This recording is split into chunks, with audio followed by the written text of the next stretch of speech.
ఉంటాడు ఆయన? నిజముగా మొరపెట్టే వాళ్ళకి సమీపంగా ఉంటాడు.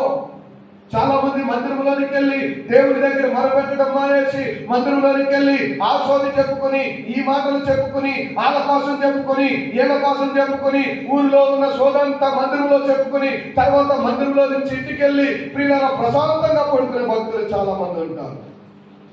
మందిరంలోనికి వెళ్ళిన తర్వాత బైబిల్ చెప్తుంది, నా మందిరము సమస్త జనులకు ప్రార్థనా మందిరం అన్నాడు. ఏ మందిరం అంటది? మందిరంలోనికి వెళ్ళిన తర్వాత నువ్వు ఏం చేయాలి? ప్రార్థన చేయాలి. అనేక కష్టాల కొరకు, అనేక బాధల కొరకు, సంఘ పిల్లల పరిస్థితుల కొరకు దేవుని మందిరంలోనికి వెళ్ళిన తర్వాత నీవు ప్రార్థన చేయాలి. కానీ మందిరంలోనికి వెళ్ళిన తర్వాత ఊర్లో ఉన్న వాళ్ళ సోది, లోకంలో ఉన్న వాళ్ళ సోది, ఈ ఒబ్బరి సోది చెప్పుకోవడానికి కాదు దేవుని మందిరము. దేవుని మందిరము సమస్త జనులకు ప్రార్థనా మందిరము. ఒకవేళ నువ్వు వెళ్తున్న మందిరము అలా సోది చెప్పుకునే మందిరం అయితే, సోది చెప్పుకునే మందిరం అయితే, పరిశుద్ధమైన మాటల మందిరం అయితే, ఆ మందిరంలో దేవుని ఆత్మ ఎంత మాత్రమో పనిచేయదు. పరిశుద్ధాత్మ దేవుడు ఆ స్థలంలో ఉండదు. ఆ మందిరమును విడిచిపెట్టడమే మంచిది నీకు.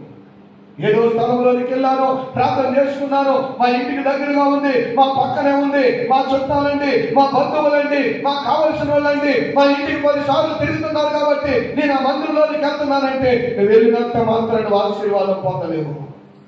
దేవుని మందిరంలో పరిశుద్ధాత్మ ఉందా? దేవుని మందిరంలో ఖచ్చితమైన వాక్యం ఉందా? దేవుని మందిరంలో కన్నీటి ప్రార్థన ఉందా? దేవుని మందిరంలో మనల్ని సరిచేసే సేవకుడు ఉన్నాడా? ఈ రోజున సేవకుడు ఎలా ఉండాలనుకున్నారు? సేవకుడు సరి చేయకూడదు. సేవకుడు అంతసేపు పొగడాలి, సేవకుడు అంతసేపు మెచ్చుకోవాలి, సేవకుడు అంతసేపు పై పోతలు పెట్టాలి. సేవకుడు ఆయన అది ఇచ్చింది, ఈవిడిది ఇచ్చింది, ఏదో గొప్పవాళ్ళు ఆడ గొప్పవాళ్ళు అని చెప్తే ఆ సేవకుడు కావాలి. కొంతమంది అంటారు, పలానా మాస్టర్ గారు వచ్చారు, వస్తున్నారంటే అమ్మాయిలు అంతే చాలా నవ్విస్తానండి. ఆయన అంతా నవ్వే ఉంటుంది, మేము వస్తాం చాలా నవ్విస్తాం. దేవుని మందిరానికి నవ్వుకోవడానికి అందుకే దేవుని జబర్దస్తు. దేవుని మందిరంలోకి వెళ్తే ఇక్కడ నువ్వు నవ్వుకోవడానికి కాదు, దేవుని మందిరంలో కన్నీరు కలిసి ప్రార్థన చేయడానికి. అప్పుడు నువ్వు కన్నీటితో ప్రార్థన చేస్తే నీ జీవితంలో నిజమైన నవ్వు, నిజమైన ఆనందం ఉంటారు. ఆయన అయితే జోకులు బాగా వేస్తాడు, ఈయనైతే పెట్ట కథలు బాగా చెప్తాడు అని కొన్ని ఇల్లే వాళ్ళు కూడా చాలా మంది ఉన్నారు. కొంతమంది వెళ్తూ ఉంటారు మందిరానికి, ఎందుకో తెలుసు అన్నలాగా మన గురించి చెప్పలే, ఏదో దేవుని నమ్ముకుంటే బాగుపడతావు, దేవుడిని దీవిస్తాడు, దేవుడిని ఆశీర్వదిస్తాడు, దేవుడు నేను గొప్పగా చేస్తాడని చెప్తారు తప్ప పాపమును విడిచిపెట్టి పాపమును వదిలే పరిశుద్ధముగా జీవించని చెప్పరు కనుక అక్కడికి వెళ్తే వారికి ఏ గొడవ ఉండదని చెప్పి అలాంటి స్థలాలను ఎత్తుకుని వెళ్ళే భక్తులు కూడా చాలా మంది ఉన్నారు.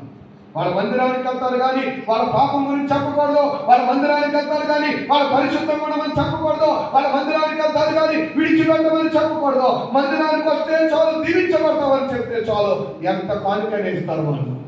పాపానికి లేకుంటే మాత్రం వాళ్ళ కోపం వచ్చేస్తారు, వాళ్ళు విడిచిపెట్టి వెళ్ళిపోతారు. ఎటువంటి మందిరంలోనికి వెళ్తున్నావు? అన్నలాగా మార్పు లేని జీవితమా? అన్నలాగా కన్నీరు లేని జీవితమా? ప్రియులారా, వాక్య నడిపింపలేని జీవితం అనేది. నువ్వు వెళ్తున్న మందిరంలో పరిశుద్ధాత్మ పనిచేస్తుందా? నువ్వు వెళ్తున్న మందిరంలో నీ సేవకుడు నిన్ను ఖండిస్తున్నాడా? నువ్వు వెళ్తున్న మందిరంలో ఆయన వాక్యం అగ్ని వంటిది, ఆయన వాక్యం పంటను మొదలు కొట్టి శుద్ధి వంటిది. అది నేను సరిచేయగలిగితే నిజముగా నీకు పరలోకంలో చోటు దొరికింది. ఈ లోకంలో గొప్పల కొరకు, పొగడతల కొరకు ఎప్పుడు కూడా నువ్వు ఆశపడకు. బైబిల్ చెప్తుంది, ఈ లోకంలో ఎప్పుడైతే మనుషులు మనం పొగిడారో అప్పటి నుంచి మనకి శ్రమలు మొదలవుతాయి. మనుషులు పొగడటం మొదలు పెట్టారు అనుకున్నావా? పొగిడారా? నిన్ను పొగుడుతూ మొదలు పెట్టారా? నీకు శ్రమలు స్టార్ట్ అయినట్టే. ఎప్పుడు కూడా పొగడతలకు పడిపోకూడదు, పొగడతల కొరకు మనం ఉండకూడదు. ఈ రోజున అందరూ అన్నారు, ఏమని తెలుసా? ఇది దైవ స్వరమే కానీ మానవ స్వరం కాదు అంటే ఒక మాటతో కూడా దేవుడిని ఎక్కడా కూడా మహిమపరచకుండా ఆహా నా స్వరం కాబట్టి ఇంతది అనుకున్నాను. వెంటనే పురుగులు పడిపోయారు. అసలు పొగుడుతో ఎంత ప్రమాదం తెలుసా? ఆ పొగడుతో ఎప్పుడైతే మన గురించి పొగిడారో మనకి అప్పుడే మనకి శ్రమలు స్టార్ట్ అవుతాయి. ఈరోజు బైబిల్ సెలవిస్తుంది, మెచ్చుకోవచ్చు, మంచి పని చేశారు మెచ్చుకోవచ్చు, కానీ దానిని పొగడతలుగా చేసి దేవుని నామానికి, దేవునికి రావాల్సిన ఘనత, దేవునికి రావాల్సిన మహిమ మనుషులకి ఇవ్వడానికి వీలు లేదు. దేవుని మంత్రములు, దేవుని వాక్యంతో ఉండాలి. ఈ రాత్రి దేవుడు నీతో మాట్లాడుతున్న మాట ఏంటో తెలుసా?